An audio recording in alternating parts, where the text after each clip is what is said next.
우리가 살펴볼 하나님의 말씀은 이사야서 26장 12절로 15절까지의 말씀입니다. 이사야서 26장 12절로 15절까지의 말씀을 우리 함께 한 목소리로 합독하여 읽도록 하겠습니다. 여호와여, 주께서 우리를 위하여 평강을 베푸시오리니 주께서 우리의 모든 일도 우리를 위하여 이루심이니이다.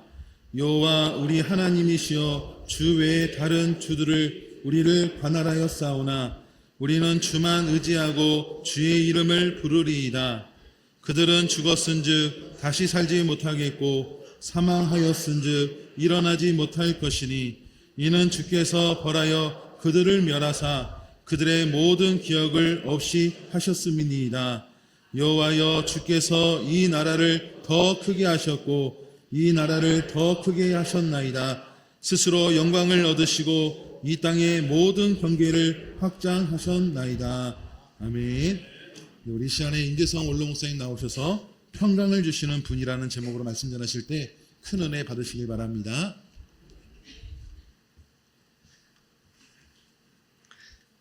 할렐루야. 엄청 덥죠. 더위에 어떻게 살아가시나 모르겠어. 낮이 돼도 겁나고 밤이 돼도 겁나고. 저는 에어컨 바람을 그렇게 별로 좋아하지 않아서 저녁 때 에어컨 그거 문을 요만큼 열어놓고 자는데, 이 얼마 전에는 너무 덥고 땀이 나더라고요. 근데 요새는 조금 낫습니다. 한 주 내지 열흘만 잘 견디시면은 더위도 물러갈 줄로 믿습니다. 요즘 참 평안한 사람이 있는가, 평안한 시대가 있는가 봐도 그런 시대가 아닌 것 같아요. 인사말에는 다 안녕하세요, 평안하십니까, 뭐 이렇게 묻잖아요. 이 히브리 그 말로도 평강이 바로 샬롬이거든요. 샬롬 그러면은 평강이 있을지어다, 그런 인사인데, 평강이라고 하는 것은 평안함과 강령, 건강이 있어야 돼요. 이 두 가지만 있으면은 괜찮은데 그렇게 살아가는 사람들이 많지 않아요. 그리고 우리가 사는 세상이 우리를 그 평강을 얻게 놔두질 않습니다. 별일이 다 생깁니다. 전쟁도 아직 안 끝나고 계속 여기저기서 전쟁 일으키려고 그러죠. 북한도 수해를 입고 코로나에 몰리니까 이 인민들의 생각을 남쪽으로 좀 돌리려고 미사일 발사대를 250대를 갖다 휴전선에 배치를 하고 그런 짓을 합니다. 그러니까 이 전쟁의 불안도 있죠. 또 재앙이 일어나죠. 지진이 일어나서 일본은 뭐 큰 지진이 다가온다고 지금 난리들이고, 또 여기저기서 거짓 사기치는 사람, 남의 것 떼먹는 사람, 뭐 이런 사람들이 많습니다. 질병과 죽음과 한숨과 고통이 떠나지 않는 그런 것이 바로 우리가 사는 이 세상이다. 이 악으로 가득 찬 세상이라서 하루 한시도 우리는 평안을 얻을 수가 없는 겁니다. 얼마 전에는 또 전기차가 폭발해서 청라에서 차들이 다 불타고 아파트 쓸 수 없게 되고, 거기 사는 사람들이 졸지에 이재민이 됐더라고요. 제가 아는 친구도 거기서 살다가 아주 졸지에 그냥 이재민이 되어버렸어요. 우리 백성들이 이렇게 무더위 속에서 몸과 마음이 고통스러운데 여의도에서도 매일 싸우지 않습니까?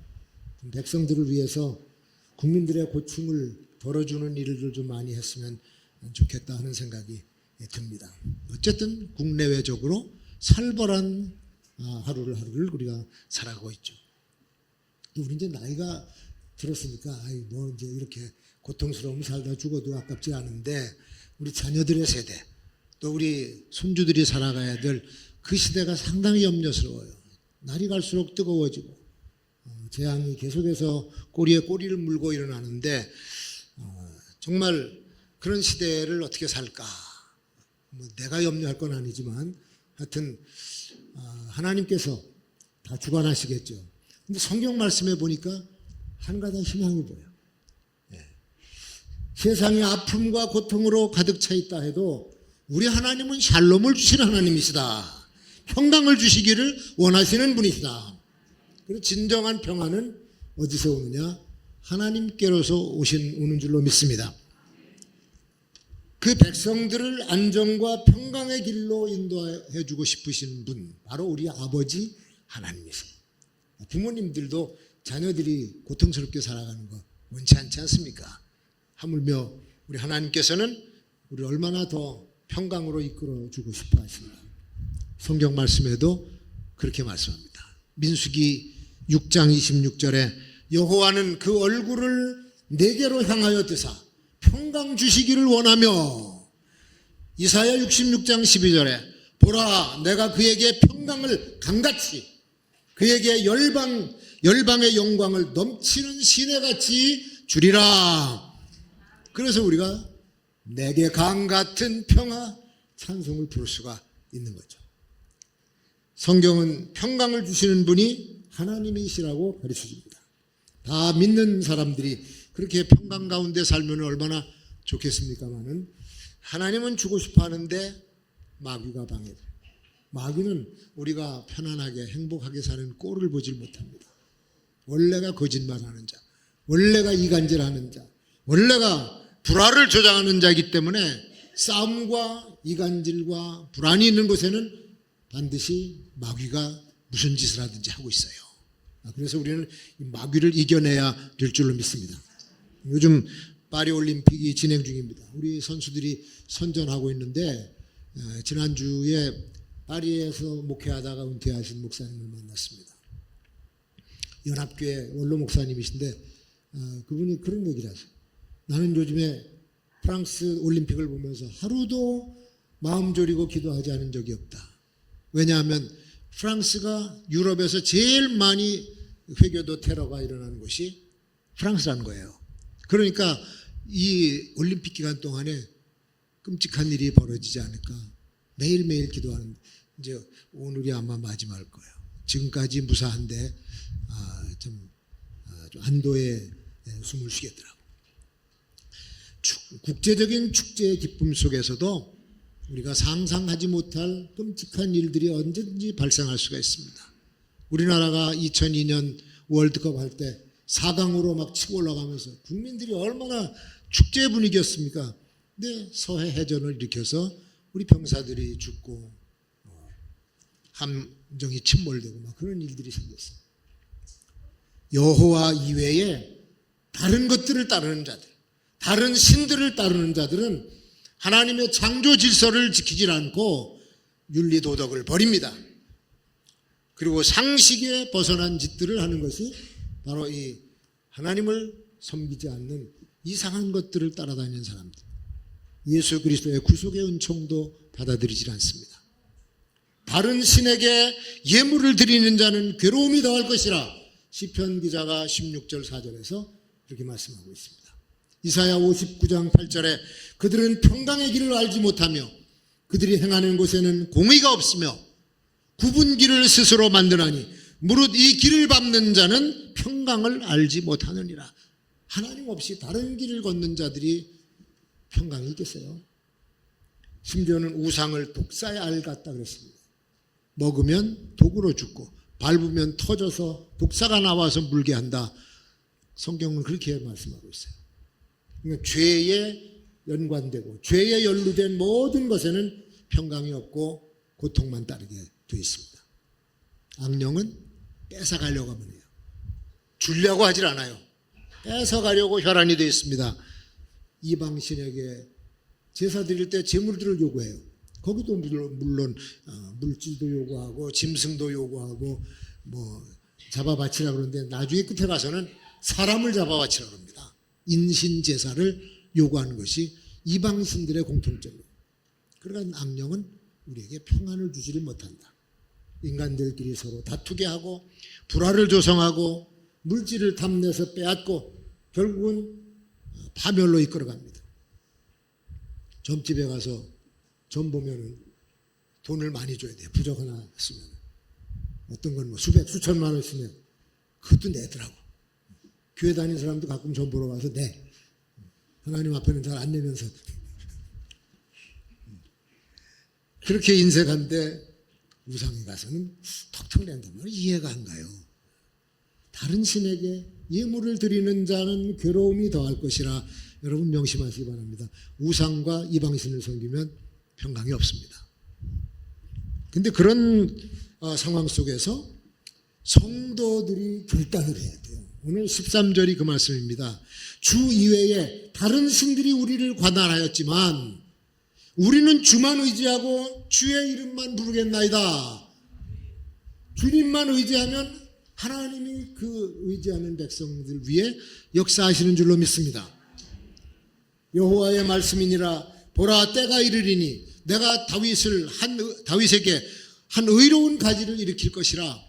그가 왕이 되어 지혜롭게 행사하며 세상에서 공평과 정의를 행할 것이라. 그의 날에는 유다는 구원을 받겠고 이스라엘은 평안히 살 것이며 그의 이름을 여호와 우리의 공의라 일컬음을 받으리라. 예레미야서 23장에 이렇게 말씀하더라. 그러니까 그릇된 지도자가 백성을 괴롭힐 때도 주만 의지해야 되고, 재앙이 일어나서 온 백성이 고통을 당할 때도 주만 의지해야 되고, 아픔과 슬픔과 고난이 온다 할지라도 주님만을 의지해야 하나님의 손이 역사하시는 줄로 믿습니다. 그러니까 하나님께서 필요한 지도자도 세우시고 그 세우신 지도자로 하여금 나라를 평안하게 만드는 거예요. 이사야에게도 메시아를 보내서 평강으로 통치하시겠다 예언하셨습니다. 한 아기가 우리에게 낳고 한 아들을 우리에게 주신 바 되었는데 그의 어깨에는 정사를 메었고 그의 이름은 기묘자라 모사라 전능하신 하나님이라 영존하시는 아버지라 평강의 왕이라 할 것입니다. 예수 그리스도를 말하는 거죠. 예수님은 우리를 죄로부터 풀어주시는 분이야. 절망의 늪에 빠졌을 때 우리를 구원해 주신 분이 바로 메시아 예수 그리스도인 줄로 믿습니다. 우리에게 평안을 주기 위해서, 그것도 영원한 평안을 주기 위해서 자기 생명을 십자가에 희생시키신 분이 예수 그리스도입니다. 성경은 그분을 가리켜서 평강의 왕, 프린스 오브 피스라고 얘기를 하는 겁니다. 그래서 평강의 왕 예수님을 만나고 그분을 영접해야 세상이 주지 못하는 평안을 얻을 수가 있어요. 요한복음에서 예수님이 직접 말씀하셨잖아요. 나의 평안을 너희에게 주노라. 내가 너희에게 주는 것은 세상이 주는 것 같이 아니하니라. 주님이 우리에게 주시는 평안은 세상이 못 주는 거예요. 그래서 어떤 상황 속에서든지 우리는 주님만을 의지하고 주께 딱 붙어 있어야 돼요. 그래서 여기 이사야 26장 3절에 주께서는 심지가 견고한 자를 평강으로 인도하신다 그랬어요. 심지가 견고하다는 게 뭡니까? 그 마음을 하나님께만 두라는 거예요. 하나님께 딱 붙잡아 매라는 얘기야. 그게 심지가 견고한 사람이에요. 그러니까 하나님을 완전히 신뢰하는 모든 사람에게 완전한 평강을 주신다, 그런 뜻이죠. 이 평강은 하나님만이 주실 수 있는 아주 깊고 영원한 평화와 안정을 말하는 거예요. 그래서 흔들리지 않는 자, 믿음에서 흔들리지 않는 자들에게 하나님은 그런 평강을 주시는데 흔들리들 하지 마시고 견고하게 서시기를 축원합니다. 사람 믿는다는 것이 얼마나 힘든지 몰라요. 위험해요, 때로는. 믿었던 사람에게 뒤통수 맞고 배신당하는 경우가 얼마나 많습니까? 세상에 그런 일들이 수도 없이 많아요. 그렇게 철저하게 의지했던 사람도 보니까 영원히 의지할 대상이 아니에요. 그래서 사람을 의지하는 것은 어리석은 것이다 라고 시편 기자가 말씀합니다. 기도할 때 여러분 그런 기도하셔야 돼요. 주여, 제가 만나는 사람, 나와 동행하는 사람 정말로 신뢰할 사람인가요? 잘 분별을 해야 되죠. 근데 사람을 신뢰하는 것도 중요하지만 자기가 남에게 신뢰를 줄 만한 사람이 되는 것도 중요해요. 신뢰성 있는 사람이 돼야 되는 줄로 압니다. 그게 큰 자산이 되는 거예요. 제가 전에 어떤 책을 읽었더니 대인관계에서 성공하는 법, 대인관계에서 모든 일이 이루어지지 않습니까? 거기서 가정사도 이루어지고 사업도 진행이 되고 국가의 일도 관계 속에서 이루어지는 거예요. 근데 거기서 비결 몇 가지를 얘기하는데 첫 번째가 카리스마를 가져라는 얘기예요. 카리스마. 카리스마가 뭐냐면 다른 사람이 나를 신뢰할 만큼 그런 사람이 되는 것이 카리스마입니다. 진지하고 순수하고 때로는 호탕하고 자신만만하지만 서두르지도 않고 초조해지도 않는 여유로운 자세를 가진 그런 사람을 보면 사람들이 왠지 저 사람은 듬직하다. 한번 같이 일해보고 싶다. 그런 마음이 생긴다는 거예요. 그게 카리스마예요. 두 번째는 쉽게 세상을 사는 것 같이 보이지만 과신하지는 말아라. 일이 잘 될 때가 있어요. 근데 갑자기 충격을 받아. 그러면 그 충격받은 상처를 너무 크게 표현하지 말아라. 꾸지람을 들었다. 직장에서 야단을 맞았다. 그때는 그냥 한번 어깨 한번 툭 펴서 지나가라는 거예요. 좋은 일에도 너무 흥분하지 말고 절제를 해라. 좋은 일. 참 신나는 일이 생겼어. 표정이 절제를 해야 돼. 그거는 도박하는 사람한테 배워야 돼요. 고스톱판에서 광이 4개 들어왔어도 표현 다 가는 거예요. 그런 거예요. 좋은 일이 있어도 표현. 화나는 일이 있어도 절제. 그리고 세 번째는 어린아이 같은 호기심을 가져야 된다. 순수하고 서툴고 아이 같으니까 쉽게 넘어지잖아요. 근데도 그걸 두려워하지 말라는 거예요. 완벽주의자로 산다. 그렇게 살려고 하는 사람이 바보라는 겁니다. 완벽주의라서 살 수가 없어요. 가끔 실수도 하고 저 푼수처럼 보이기도 하지만 실수하고 넘어져서 극복하려고 애를 쓰면 옆에 있는 사람들이 그를 도와주고 싶어하는 마음이 생긴다는 겁니다. 재미난 얘기죠, 그죠? 그런 게 사람 살아가는 초세 예술이다. 사람들을 관대하게 대하라. 보답을 바라지 말고 봉사하고 희생하는 사람들이 존경을 합니다. 남에게 베풀 때는 좀 넉넉하게 베풀어주죠. 바들바들 떠는 것이 아니라 넉넉하게. 식당에 가서도요, 팁도 좀 주고 그러세요. 그때 들어갈 때 줘야 돼. 그러면 김치라도 하나 더 얻어 먹어. 인맥을 잘 유지하라. 모든 사람에게 친절해야 돼. 사과할 일이 있으면 누구 시켜서 할 필요 없이 직접 찾아가서 아니면 직접 전화를 해서 사과를 하고 부탁할 일이 있어도 가서 얼굴을 마주보고 부탁을 하고 감사할 때는 글로 표현해서 전하는 것도 효과적이다. 내 기대를 실망시켰다고 해서 금방 얼굴이 부르락부르락해서 내색하지 말라는 겁니다. 그게 대인관계를 해나가는 데서 아주 교과서 같은 얘기, 그런 실질적인 얘기를 썼더라고요. 그래서 제가 이거 괜찮은 제안이다 그렇게 받아들였어요. 다른 사람과 신뢰를 쌓는 것이 인생 성공의 그 성패를 가름하는데, 자, 하나님과 신뢰를 가져야 돼. 하나님께 충성스러워야 되고 하나님께 신실해야지. 하나님과의 관계가 깨지면 얻어지는 게 없어요. 평강도 축복도 없습니다. 하나님은 일단 당신을 신뢰하는 사람에게 신뢰를 주고 한번 신뢰하면 큰일을 맡기시죠. 세상에도 마찬가지라고 생각합니다. 내가 한번 믿으면 끝까지 믿어주는 거예요. 중간에 무슨 좀 실수해서 내게 손해를 끼쳤어도 그냥 믿어주는 게 그것이 인간 관계가 아니겠어요? 한 번 믿으면 끝까지 맡기는 거예요. 심지가 견고한 사람에게 하나님께서는 평강도 주시고 그가 해야 될 일도 주시고 그를 통해서 영광 받으시는 줄로 믿습니다. 전권을 맡기는 거죠. 자, 마지막으로 주님은 세상에 평강을 주시기 위해서 평강의 사람을 보내세요. 세상에 평강을 주시는 하나님의 방법도 역시 사람입니다. 사람을 통해서 그분의 뜻과 그분의 계획을 실천시키세요. 인류 역사를 보면은 아주 고통스러운 때가 여러 번 있습니다. 우리나라 역사도 마찬가지예요. 정말 떼죽음 당하고 피 흘리고 먹을 것도 없고 그런 시대가 있었어요. 그때 보면은 대부분 악한 지도자들이 서 있어. 우리뿐만 아니라 다른 나라도 마찬가지예요. 정치적인 야욕을 채우기 위해서 순진한 백성들을 소모품으로 삼아버려. 그리고 마구 희생시켜. 백성들은 어찌 되든지 다 관심 바뀌고 자기를 위하는 측근들만 데리고 후대했던 사람. 정신 이상자처럼 전쟁을 일으켜서 그냥 칼 들고 총 들고 나가게 만드는. 여러분, 우리나라 이번에 금메달 딴 거 보니까 참 신기해. 종목이 전부 남 죽이는 거야. 찌르고 쏘고 두어 패고.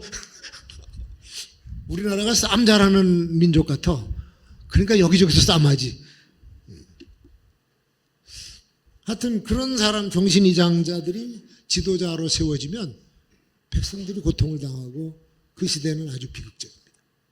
그런가 하면 백성들이 평안하게 살 수 있는 태평성대를 만들어주는 지도자도 있었어요. 중국에는 요순 시대를 얘기하고 있고, 우리나라는 아마도 세종대왕 시대가 아닌가. 성경에서는 솔로몬 시대를 얘기하고 있습니다. 솔로몬. 역대상 22장 9절에 한 아들이 내게서 나리니, 다윗에게 얘기하는 겁니다. 저는 평강의 사람이라. 내가 저로 사면 모든 대적에게서 평안하게 하리라. 그 이름을 솔로몬이라 하리니. 그렇게 말씀하고 있습니다. 이 말씀은 왜 좋냐면, 다윗이 욕심이 많아요. 신앙적인 욕심도 많고, 하나님 성전 짓겠다고 나서니까 하나님께서 다윗에게 그런 말씀하십니다.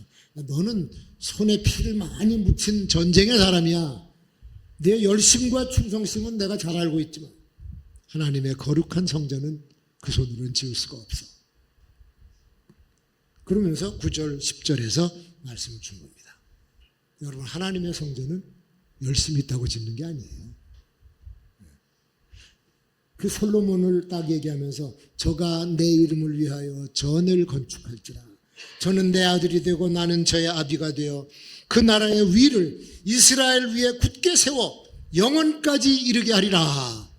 평강의 사람, 백성과 나라를 평화롭게 할 사람이 하나님의 성전을 짓는 줄로 믿습니다. 그래서 솔로몬, 우리가 예수 그리스도의 그림자로 봐요. 우리 시대에도 평강의 사람이 필요합니다. 이 나라도 평강의 사람이 필요하고, 교회도 평강의 사람이 필요하고, 각 단체나 어디나 평강의 사람이 필요한데 그게 안 되니까 싸움이 일어나는 거예요. 솔로몬과 같이 심지가 굳고 소신이 있고 나라를 부강하게 해서 백성들이 걱정할 것이 없도록 해주는 사람, 주변 국가의 왕들로부터 존경과 부러움의 대상이 되는 그런 지도자가 바로 솔로몬이었었어요. 오늘 본문으로 다시 돌아가 보면 다른 신을 섬기라고 아무리 강요해도 여호와만 신뢰하라는 얘기입니다. 우리 삶의 조건이 자꾸 외부의 엉뚱한 것으로부터 강요를 당해요. 우리를 계속 몰아가는 것이 오늘날의 세속주의입니다. 물질주의고 과학만능주의거든요. 이게 신인 줄 알아요. 그냥 그걸 따라가다 보니까 하나님을 멀리해. 교회에서부터 발걸음이 멀어져. 신앙이 잃어버려.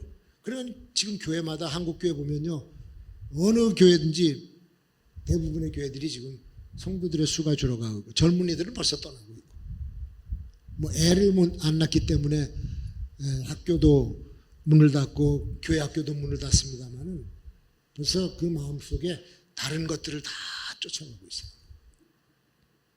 그게 다른 신 섬기라고 강요당하는 모습이거든요. 근데 그때도 여호와만 신뢰하고 여호와만 붙잡았더니 주께서 그 나라를 더 크게 하셨고 그 나라를 더 크게 하셨나이다. 스스로 영광을 얻으시고 이 땅의 모든 경계를 확장시키셨느니라. 하나님을 경외하는 나라를 강하게 만드시고 확장시켜 주시고 영향력을 크게 만들어 주신 거죠. 지금 우리 대한민국이 세계가 부러워하는 나라가 됐습니다. 굉장한 나라입니다, 우리나라. 이 안에 살고 있는 우리만 모르지 한국을 찾아오는 외국 사람들 동서양인을 막론하고 우리나라에 푹 빠져버립니다. 한국어 배우려고 하는 젊은이들이 세계 얼마나 여기저기서 한국어 지금 열풍이 일고 있어요. 음식까지도 좋아해요, 우리나라. 김밥은요, 없어서 못 팔아요. 라면도 지금 어마어마하게 팔려나가고 있고. 제가 선교지 나갈랜드, 인도의 나갈랜드 갔더니 거기 선교사님이, 박선교사님 여자인데 인도 남자하고 결혼했어. 필리핀에 와 있는 사람을 한국으로 오라 그래가지고 한국에서 이제 그 아시아연합 신학대에서 박사학위를 받고, 둘 다 박사예요. 한 사람은 미국서 받고. 그 두 사람이 결혼해가지고 지금 거기서 그 인도에서 신학교를 짓고 학생들을 가르치는데, 가보니까 학생들 아주 강하게 훈련시키더라고요. 학비 다 대줘가면서 먹을 거 다 대줘가면서 사는데, 얘들이 그냥 새벽부터 저녁까지 수시로 거기 채플에 와서 기도하고, 무릎 꿇고 기도하고, 성경 가르치고, 찬양 연습하고, 감동을 받았어요. 근데 거기 아침 먹는데 웬 한국 여자 한 분이 와 계세요. 어떻게 오셨나? 선교사로 오셨습니까? 저 한국어 가르치러 왔는데요. 3개월 동안 한국어 가르치러 왔어요. 한국어 배우고 싶어하는 사람들이 거기 많다는 얘기예요.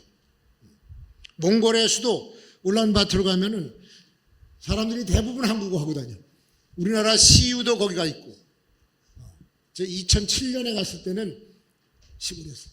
판잣집, 뭐 밭 이런 게 있는데, 지금 갔다 온 분들이 얘기하는데 우리나라 테헤란로 갔대. 강남에. 한국 사람들을 그렇게 좋아해요. 여행하는데 전혀 불편함이 없다고 그러더라고요. 지난주에 제가 우리 아들 섬기는 용인에 있는 교회에 가서 설교를 했어요. 그리고 담임 목사님이 그러더라고요.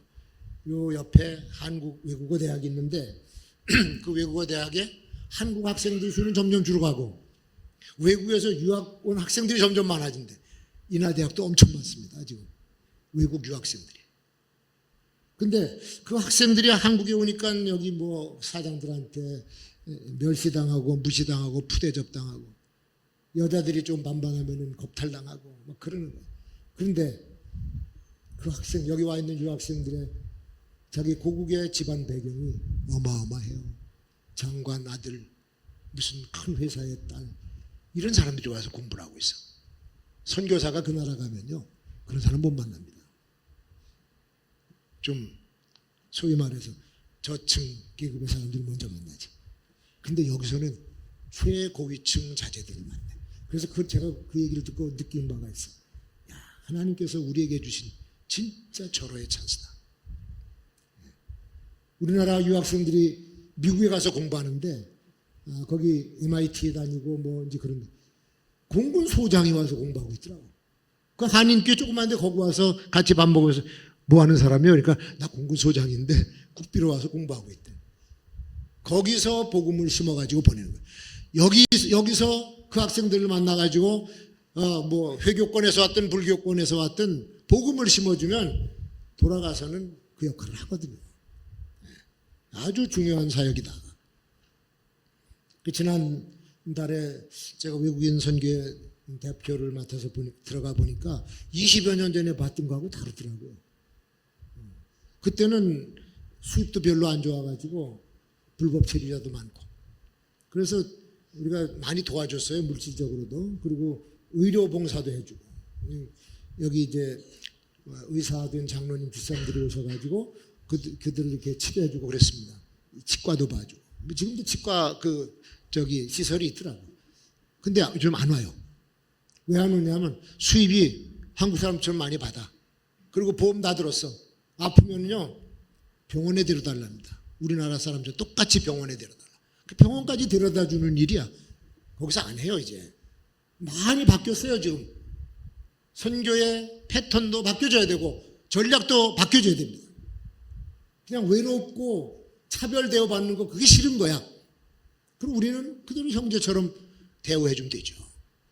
이제 추석이 되면은 공장들이 문을 닫습니다. 갈 데가 없어요, 사람들이. 그래서 10여 년 전부터 체육대회를 개최했습니다. 그랬더니 각 나라 그 사람들이 모여드는데 보통 뭐 수백 명 모여요. 작년에도 한 5, 600명 모였대요. 근데 제가 한번 몇 년 전에 가서 축구 시합하는 걸 봤어요. 태국 선수들 오고 다 왔는데 이거는 조기 축구 수준이 아니야. 아주 뭐 거의 뭐 국가대표 버금가게 잘해. 그러니까 드럽게 싸워. 할 수 없이 저 사례비를 드리고 심판, 자격증 있는 국제 심판을 데려다가 지금 하고 있습니다. 그리고 이제 상품도 주고 기념품도 주고 경품을 주는데 경품 중에서 제일 좋아하는 거 TV도 아니고 아무것도 아니야. 자전거를 제일 좋아해. 출퇴근해야 되니까. 그래서 자전거를 교회에다가 이제 요청을 해서 한 15대 내지 20대를 쫙 펼쳐놓고 뽑아주면 최고로 좋아합니다. 금년에도 아마 한번 해야 될 것 같아요. 시에서는 밥값을 줘.